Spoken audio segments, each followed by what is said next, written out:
एक 8 साल की बच्ची को पूरा गांव तलाशने में लगा हुआ था, लेकिन उसका कहीं पता ही नहीं चल पा रहा था। फिर एक दिन खून से लथपथ बोरी मिलती है। बोरी में था 8 से 10 हिस्सों में कटा हुआ शरीर। कौन थी यह बच्ची? बोरी में कटी हुई लाश बच्ची की थी या किसी और की थी? किसने दिया था इस घटना को अंजाम? क्या था इस घटना का मकसद और कौन कौन लोग थे इसमें शामिल? पूरी कहानी जानने के लिए वीडियो के अंत तक बने रहिएगा। तो वीडियो को स्टार्ट करने से पहले आपसे अनुरोध है कि अगर आप चैनल पर नए हैं तो प्लीज चैनल को सब्सक्राइब करके घंटी वाले आइकन को दबाना मत भूलना।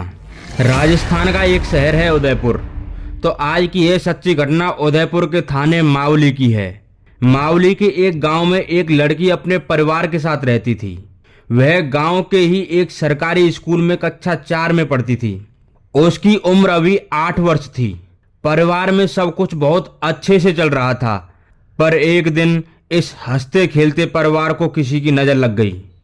अचानक 28 मार्च 2023 को वह लड़की गायब हो जाती है। घर वालों ने उसे सभी जगह ढूंढा और पास के सभी लोगों से पूछा, लेकिन उसका कहीं भी पता नहीं चल पा रहा था। और गांव के लोग भी परिवार के साथ उस 8 साल की बिटिया को ढूंढने लग जाते हैं। पूरी रात निकल जाती है तलाशते तलाशते, लेकिन बच्ची का कहीं भी अता पता नहीं लग रहा था।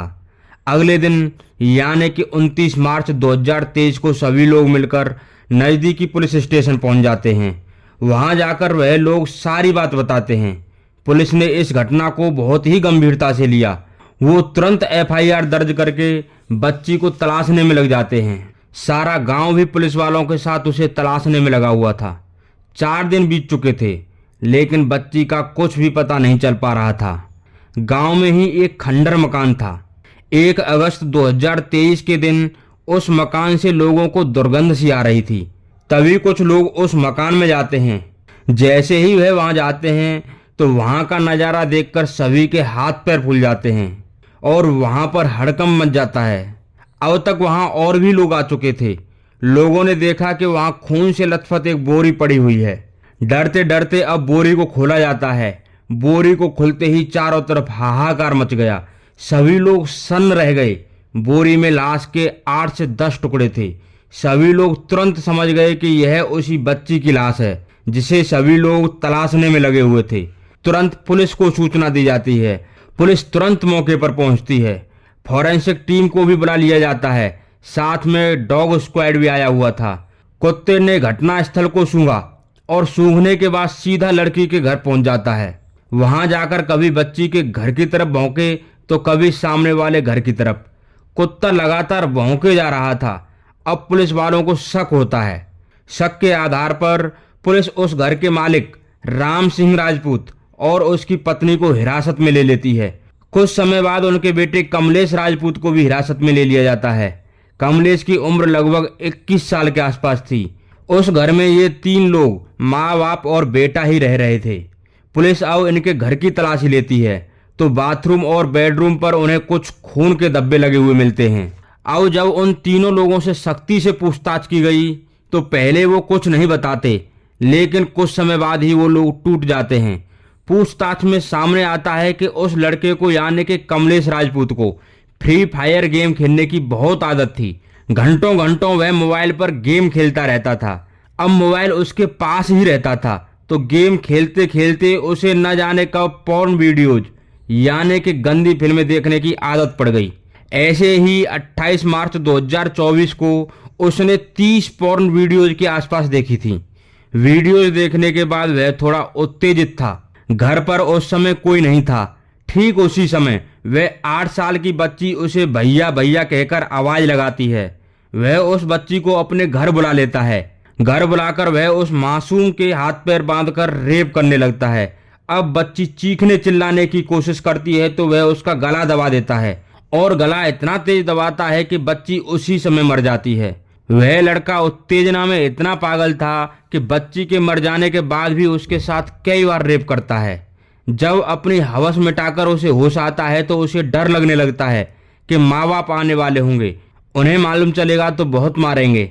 अब वह उस बच्ची के टुकड़े करने लगता है और लगभग 10 टुकड़े करके बोरी में भरकर रख देता है।